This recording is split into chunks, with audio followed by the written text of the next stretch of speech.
Pessoal, vamos dar continuidade. Eu vou utilizar uma passagem aqui na íntegra sobre o que o D'Artigues apresenta na que é o método da fenomenologia, a presença do mesmo no processo psicoterapêutico. Vamos lê-lo na íntegra. O que é que o fenomenólogo busca compreender? Ele busca compreender as razões que suscitam determinada atitude, onde, segundo D'Artigues, 1992, é um dos grandes autores de referência que nós temos aí na utilização do processo de intervenção psicoterapêutica fenomenológica existencial. Compreender um comportamento é percebê-lo, por assim dizer, do interior do ponto de vista da intenção que anuncia, logo naquilo que o torna propriamente humano e o distingue de um movimento físico. Então a gente observa, de uma certa forma, um processo de compreensão. Há uma necessidade de quê? Há uma necessidade de compreendermos o indivíduo, não de explicar. Então a fenomenologia tem essa perspectiva, tem essa problemática. Nós temos que usar a fenomenologia é um método compreensivo, não explicativo. Não estou ali para explicar por que o meu paciente ele tem a preferência sexual X.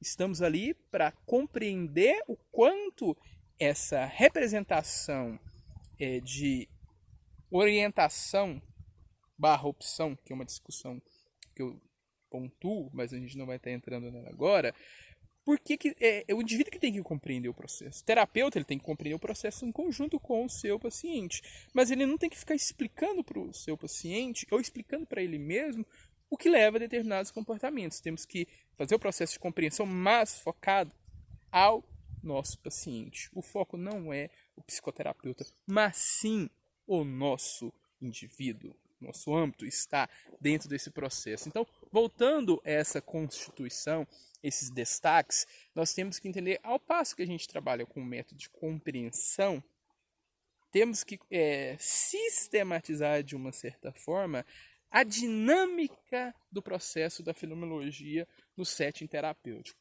Por exemplo, existem abordagens que exigem a íntegra da gravação das sessões terapêuticas.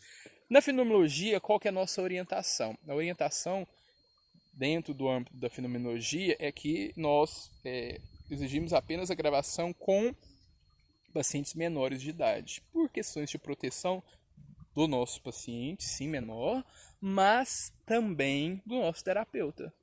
Nossa terapeuta, nossa psicoterapeuta, na verdade, né? Então a gente destaca que por que a gravação para a fenomenologia ela não é obrigatória? Porque para a fenomenologia, e a gente deixa gravado, mas a gente grava no caso de crianças e adolescentes para cuidado. Como psicoterapeuta supervisor, eu faço a escuta das gravações? Não. Porque na visão da fenomenologia, se destaca e pontua que aquele fenômeno, naquele momento clínico, naquele momento ali de análise, que você está fazendo o processo de escuta fenomenológica. O que é escuta fenomenológica? É você ouvir a demanda do seu paciente a partir dela, não a partir do outro, não a partir de você. Ela tem que ter uma tensionalidade de análise. Então essa é a base da fenomenologia. E voltando, por que a gente não faz essa escuta? Porque aquele é um fenômeno único. Naquele momento da sua escuta e da sua intervenção, ele é determinante. O ideal, e o princípio, quando a psicologia começou, que era um curso mais caro, era um curso integral, todas as sessões terapêuticas dos nossos estagiários, nós tínhamos, utiliza-se, poucas faculdades ainda tem, mas as que tem ainda, e antes era praticamente obrigatório, a sala do espelho. O estagiário ficava de lá, atendendo o paciente, tinha um espelho, o supervisor ficava de cá, com um ponto, onde ele dava instruções para o seu estagiário intervir. Porque o fenômeno ali, às vezes o indivíduo em treinamento, é claro, o processo de estágio é um processo formativo. Até os nossos pacientes, eles assinam um termo na clínica escola, o próprio contrato ilustra isso, que eles não pagam, mas é um processo em construção, que podem ter erros, mas o supervisor está ali para dar o discernimento e se fez alguma coisa que não era para ter feito na sessão A, nas próximas sessões na B, evidencia e apresenta as perspectivas de adequações. Mas o ideal é naquele momento, no processo de instauração, de processo formativo, processo constitutivo. E dando continuidade, é importante a gente ilustrar a perspectiva das 4 questões iniciais que se fazem pertinentes a gente utilizar como perspectiva teórica. Então, vou falar as questões teóricas e a gente volta para operacionalizar na nossa perspectiva clínica. Verificar a relação terapêutica que está sendo instaurada é a base. Nós temos que compreender como que está se instaurando o processo relacional. Isso é fundamental na clínica fenomenológica. Vamos para o segundo. Saber acolher é a base. Se o seu paciente ele não está sentindo um acolhimento por parte do seu psicoterapeuta, isso é fundamental. Se esse acolhimento não acontecer, o psicoterapeuta, na visão da fenomenologia existencial, ele tem que ter o discernimento, falar, olha, não gerou esse processo, não está acontecendo acolhimento, então vou passar para um outro profissional. Terceira, relação intersubjetiva que está sendo instaurada. O que é relação intersubjetiva? Vamos pegar o termo. Intersubjetivo. Aquilo internacional, aquilo que está fora, aquilo que está externo ao indivíduo, mas afeta a nossa subjetividade. Então, como está sendo constituído esse processo? E, por último, a próxima questão, ter referências teóricas para cada caso paciente. Então, é fundamental.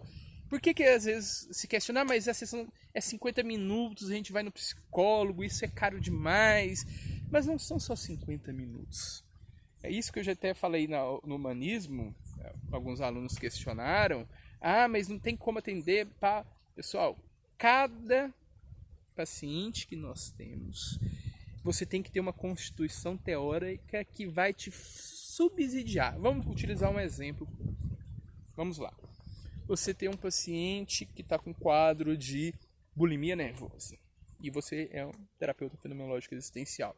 Por exemplo, você vai ir lá na psicomotricidade, em compreender a fenomenologia existencial, ela vê o fenômeno como um todo. E a imagem corporal, constituída entre o 6º e 8º mês de vida, é determinante para que o sujeito saiba que essa imagem é o corpo dele. Então, qual que é a referência teórica que a gente utiliza? Victor da Fonseca, na perspectiva da fenomenologia existencial, porque essa imagem corporal não constituída vai ocasionar o desenvolvimento de transtornos visuais, transtornos, consequentemente, alimentares. Então a pessoa, ela tem a vontade, ela come, ela ingere, ela bebe, só que vem um ocasionamento de arrependimento que faz com que ela coloque lá a mão na boca e ponha tudo para fora.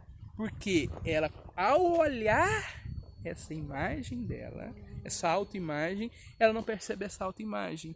Ela vê uma outra imagem, ou ela não tem constituição de ver a sua própria imagem.